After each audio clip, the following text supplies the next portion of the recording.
Electric field होता है force per unit test charge. उसी तरह से यहाँ पे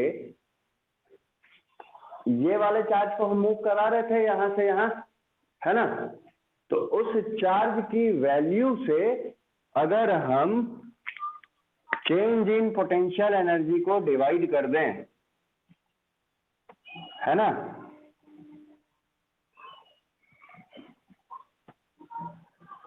तो ये क्या कहलाएगा,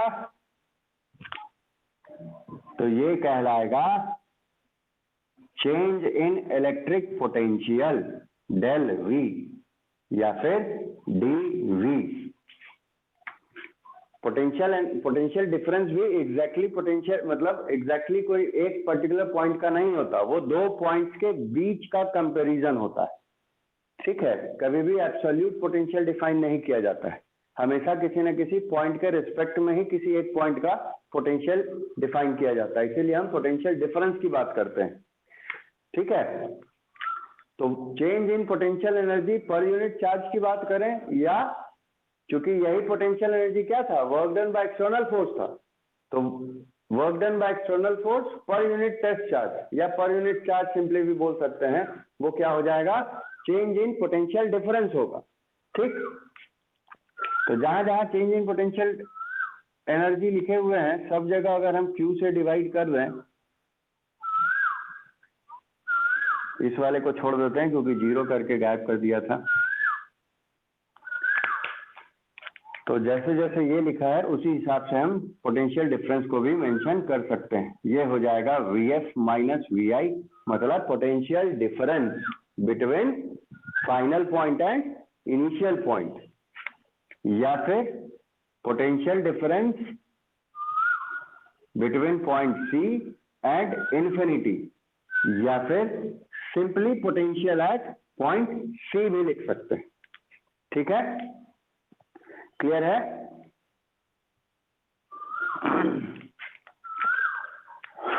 तो देखो यहीं से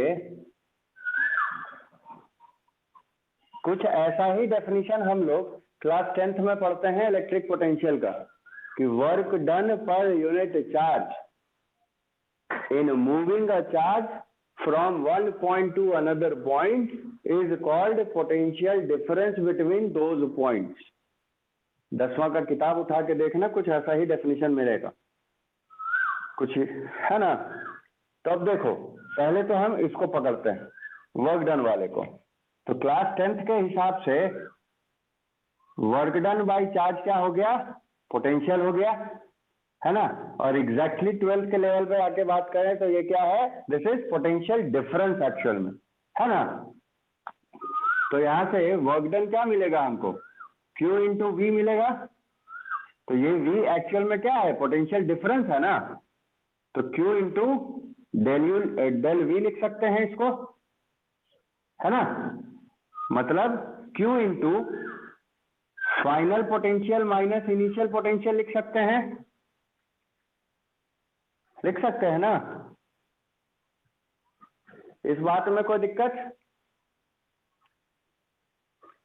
चलो यहीं से एक इंपॉर्टेंट चीज जो न्यूमेरिकल में काम आएगा उसको देख लो।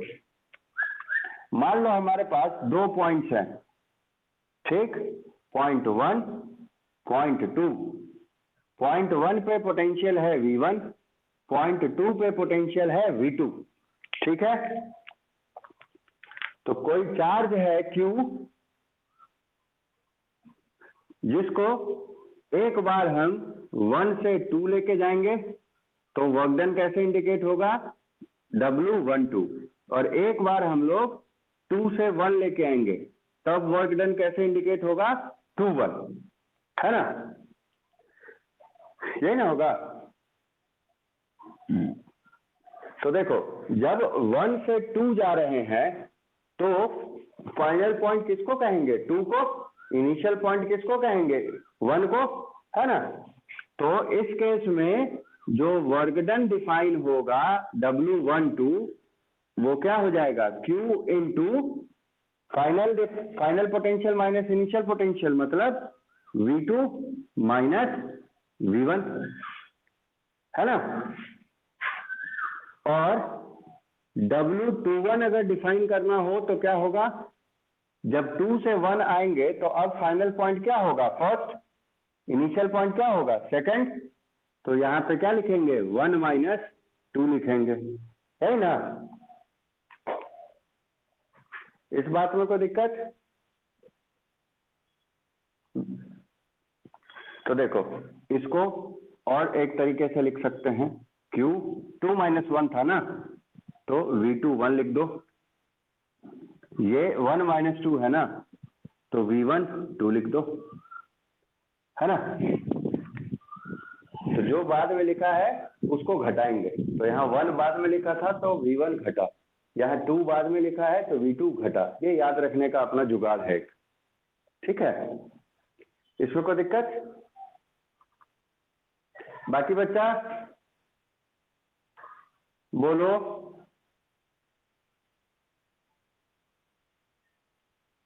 हाँ बोलो।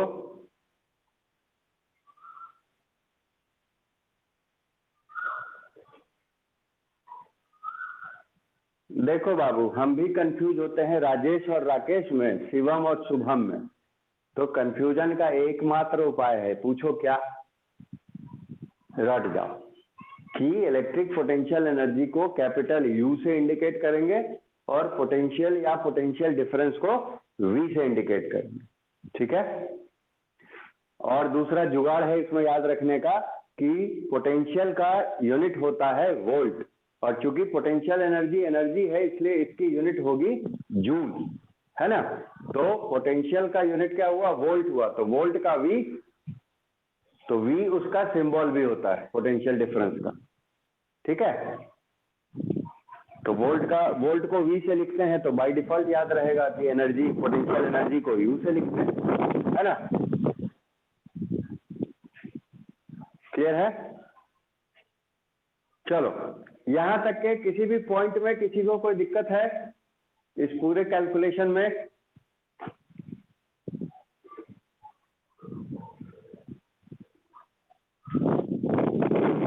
पूरे कैलकुलेशन में किसी को कोई दिक्कत। मुस्कान, ठीक है। सौरभ तुमको,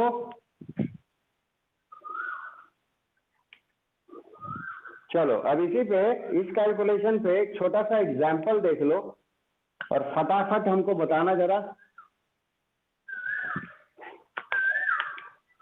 एग्जाम्पल ये है कि मैं सिंबल चेंज कर दे रहा हूं, इसको A पॉइंट मान ले रहा हूं, इसको B पॉइंट मान ले रहा हूं, ताकि तुमको अपना क्लियर हो जाए कंसेप्ट। एक ही चीज रटोगे तो रटा जाएगा, फिर वो कंफ्यूजन होगा तुमको। तो A पॉइंट पे पोटेंशियल हो गया VA, B पॉइंट पे पोटेंशियल हो गया VB, है ना। इसकी वैल्यू है 10 वोल्ट, ठीक। इसकी वैल्यू है माइनस में 25 वोल्ट, ठीक है ना। तो इस केस में WAB बताओ कितना और WBA बताओ कितना।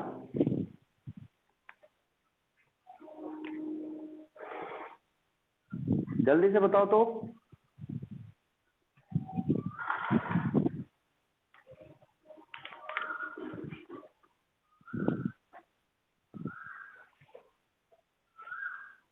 अच्छा, चार्ज की वैल्यू तो बता ही नहीं मैंने। स्मॉल Q ले लो प्लस में 2 कूलम्ब का,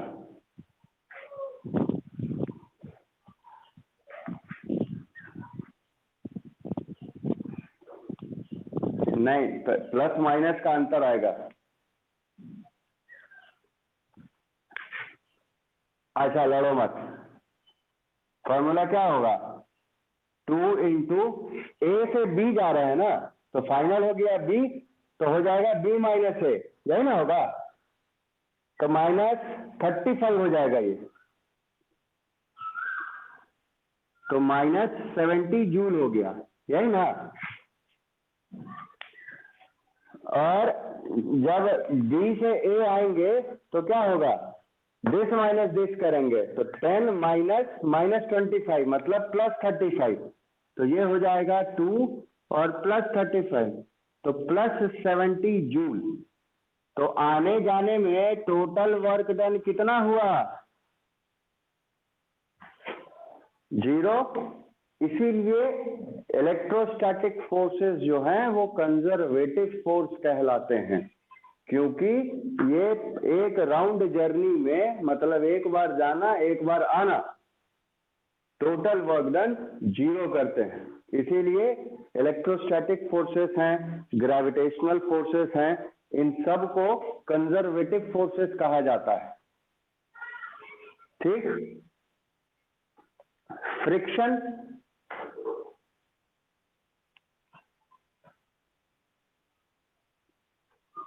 हाँ, तो स्प्रिंग को तुम खींच के छोड़ दो तो वो वापस अपना इनिशियल पोजीशन गेन कर लेता है ना तब। लेकिन फ्रिक्शन, जैसे चौक से अगर मैं बोर्ड पे लिखूं तो चौक, तो अगर मैंने ऐसे लिखा तो सी लिख दिया, तो अगर फ्रिक्शन नॉन कंजर्वेटिव होगा, कंजर्वेटिव फोर्स होगा, तो जब मैं वापस से पलटाऊंगा चौक तो सारा 10 चौक का पार्टिकल चौक में वापस आ जाना चाहिए। तो वैसा तो होता नहीं है। यहां भी मैंने मार्कर से लिखा है, तो अगर मार्कर मैंने उल्टा चलाना शुरू करूं तो सारा इंक जो है वो मार्कर में वापस चला जाना चाहिए, बट ऐसा होता नहीं है। तो ये नॉन कंजर्वेटिव फोर्सेस होते हैं। ठीक है, क्लियर है ये बात? अब इसमें एक चीज ध्यान रखना कि फर्स्ट चैप्टर में हम लोग पोलैरिटी ऑफ चार्जेस का इस्तेमाल डायरेक्शन बताने में किया करते थे, न्यूमेरिकल में नहीं करते थे, है ना। यहाँ पे तुमको पोलैरिटी का इस्तेमाल न्यूमेरिकल में करेंगे। जैसे अगर यहाँ पे -2 कूलम्ब होता तो यहाँ -2 से मल्टीप्लाई होता, तो यहाँ इस केस में +70 हो जाता, इस केस में -70 हो जाता, आंसर पलट जाता। ठीक है। या फिर जो पोटेंशियल एनर्जी का फॉर्मूला है, चूंकि दोनों चार्जेस पॉजिटिव कंसीडर किए हैं इसीलिए प्लस में वैल्यू है। अगर यहाँ पे स्मॉल q अगर नेगेटिव चार्ज होगा तो हम न्यूमेरिकल वैल्यू में नेगेटिव वैल्यू होगा तो हम न्यूमेरिकल वैल्यूज में q की वैल्यू क्या करेंगे? नेगेटिव पुट करेंगे। मतलब इस चैप्टर में तुमको प्लस माइनस साइन चार्जेस का कंसीडर करना है कैलकुलेशन में भी।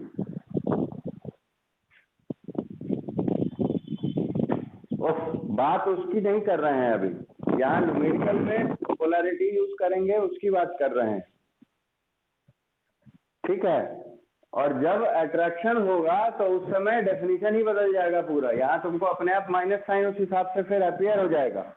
इलेक्ट्रोस्टैटिक पोटेंशियल एनर्जी जो है, मेरा जो नोट है मेन, ठीक है, जिसमें डिटेल में लिखा हुआ है, उसमें ये डेरिवेशन तुमको 3 तरीके से मैंने लिखा हुआ है, जिसमें एक तरीका एनसीईआरटी का है, एक तरीका एफसी वर्मा का है और एक तरीका इंटरनेट का है। ठीक है। तो उन तीनों तरीका में यही एक तरीका है जिसके थ्रू हम इलेक्ट्रोस्टैटिक पोटेंशियल एनर्जी के कंसेप्ट को आसानी से समझ सकते हैं, क्योंकि हमको पहलवानी तो दिखाना नहीं है ना, हमको समझ लेना है आसानी से। तो ये सबसे आसान तरीका होता है समझने का, क्योंकि डेफिनेशन में अगर बात करें तो फिर वो इंटरनल फोर्स वाली बात हो जाएगी, जो कल मैंने कहा था कि इंटरनल फोर्स अगर कंसीडर करते हैं, मतलब अगर हम इलेक्ट्रोस्टैटिक फोर्स के बेसिस पे कैलकुलेशन करते हैं, तो उस केस में नेगेटिव जो होगा वर्क डन का, वो इलेक्ट्रोस्टैटिक पोटेंशियल एनर्जी के तौर पे स्टोर होगा। ठीक है। अरे मत, नहीं बताऊंगा, कंफ्यूज कर जाओगे। बताऊंगा ही नहीं, किसी भी किताब में तुमको दोनों तरीका नहीं मिलेगा। अरे फिर वही बात यार, अब एक चीज के 10, अब इसी बात पे 50 हजारों एग्जाम्पल हो सकते हैं, तो मैं हजारों थोड़े बताऊंगा, या कोई भी किताब हजारों एग्जाम्पल थोड़े लिखेगा। वो एक तरीके से कंसेप्ट समझाएगा और 1-2 में क्वेश्चन बता के तुमको कंसेप्ट क्लियर करके निकल जाएगा। अब वो तुम पढ़ो, सेल्फ स्टडी करो, किसने मना किया है। बट एक ही टॉपिक हम 4 क्लास पढ़ाएंगे अलग अलग तरीका से, तो काम हो गया।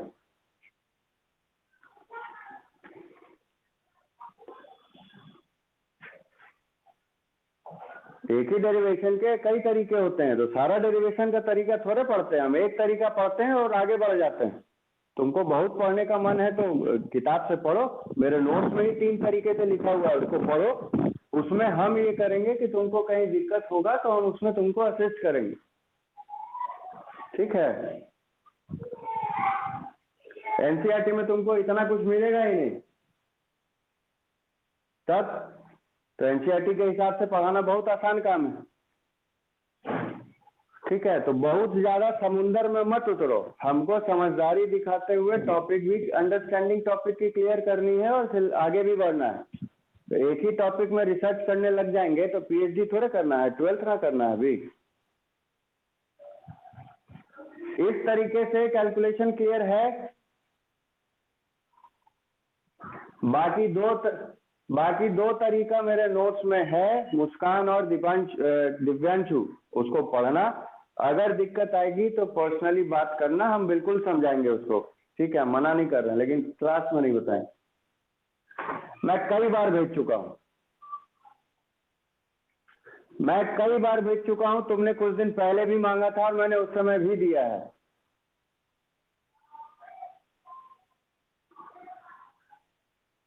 अच्छा, सेकंड चैप्टर का नहीं भेजा है, सेकंड का भेज दूंगा, सॉरी, ध्यान नहीं था कि पहला सेकंड चैप्टर स्टार्ट करिए।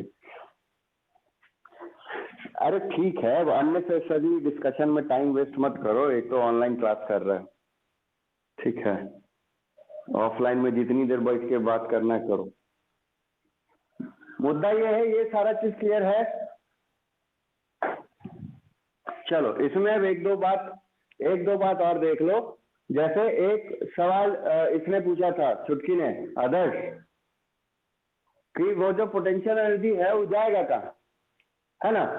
तो तुमने दूध वाले को महीना भर दूध देने के बाद पैसा दिया, तो वो पैसा कुछ करेगा ना, कि चाप के रख देगा कहीं।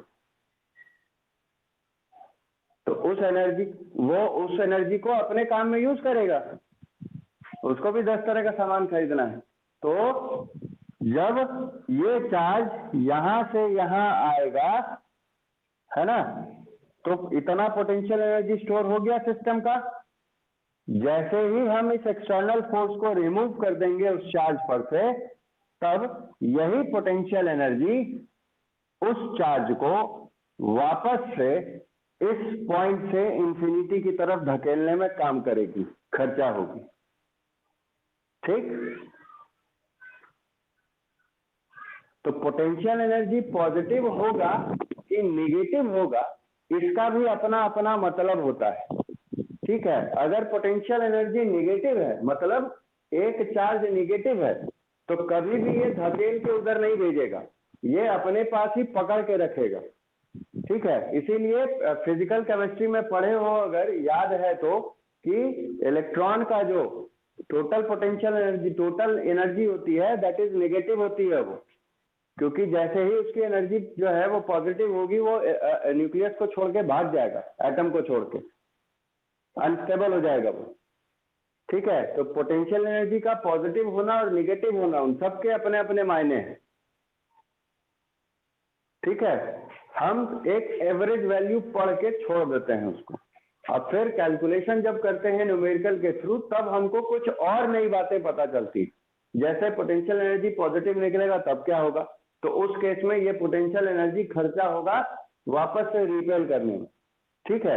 और अगर ये पोटेंशियल एनर्जी नेगेटिव होगा, तब इस एनर्जी के कारण वो जो चार्ज है वो दूर भाग नहीं पाएगा, वो इसी को पकड़े हुए रहेगा इस डिस्टेंस पर, ठीक है। क्लियर है। ग्रेविटेशन अगर 11th में पढ़े हो तो वहां भी सैटेलाइट का टोटल एनर्जी जो होता है वो नेगेटिव होता है, क्योंकि जैसे ही सैटेलाइट की टोटल एनर्जी पॉजिटिव हो जाएगी, वो ग्रेविटेशनल फील्ड को छोड़ के अर्थ के भाग जाएगा, स्पेस में गुम हो जाएगा कहीं, ठीक है।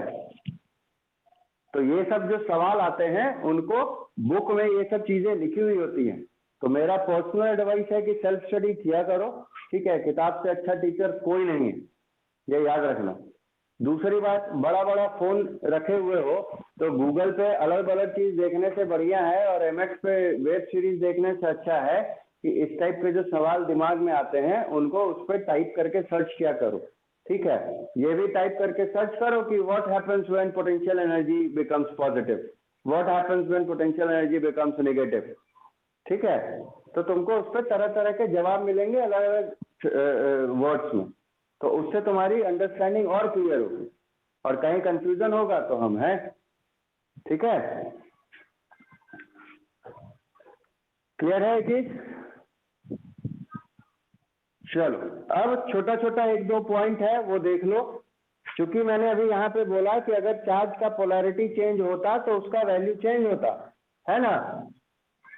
तो फॉर एग्जाम्पल कुछ चीजें ले लो, जैसे कैपिटल क्यू चार्ज है मान लो प्लस में 1 कूलम्ब का, स्मॉल क्यू चार्ज है मान लो माइनस में 0.5 कूलम्ब का, और डिस्टेंस है दोनों के बीच में 1 सेंटीमीटर का।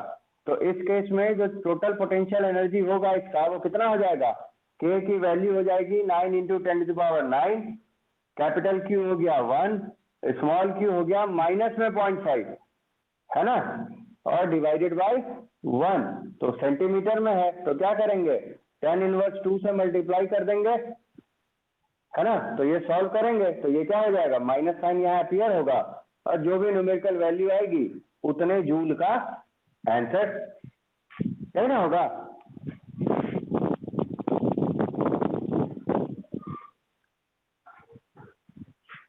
चलो दूसरा एग्जांपल इसी पे ले लेते हैं। मान लो ये है +3 कूलम्ब का, स्मॉल क्यू है मान लो +1 कूलम्ब का, और डिस्टेंस है मान लो 2 मीटर का। तो इसमें तो डिस्टेंस मीटर में दे दिया इसलिए कोई दिक्कत ही नहीं है। तो यहाँ पोटेंशियल एनर्जी कितनी हो जाएगी, 9 × 10⁹ इंटू 3 × 1/2 मीटर। जो भी आंसर आएगा, तो देखो यहाँ पे पॉजिटिव में आया आंसर है ना। तो निगेटिव एनर्जी जब आएगी उस केस में चार्ज एक दूसरे से दूर भागेगा नहीं। अगर पॉजिटिव एनर्जी आएगी तो चार्ज जो है वो रिपेल होंगे, जब एक्सटर्नल फोर्स हम रिमूव कर देंगे तब। ठीक है, क्लियर है? छत पे हवा इतनी तेज है।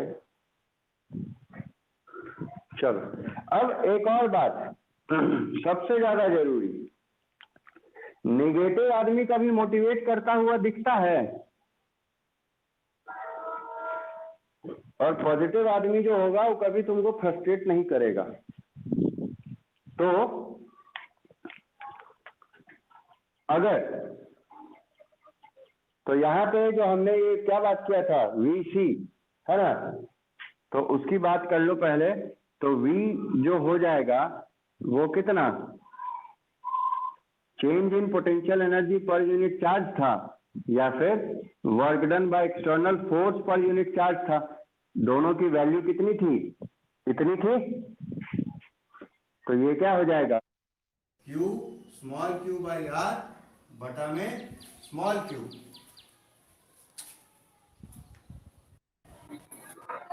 सॉरी, हाँ ये वैल्यू लिखाएगा। ये ऊपर हो गया तुमको पोटेंशियल एनर्जी या वर्क डन का फॉर्मूला जो वहां डिराइव हुआ है, और ये नीचे स्मॉल q हो गया। इससे स्मॉल q काट सकते हैं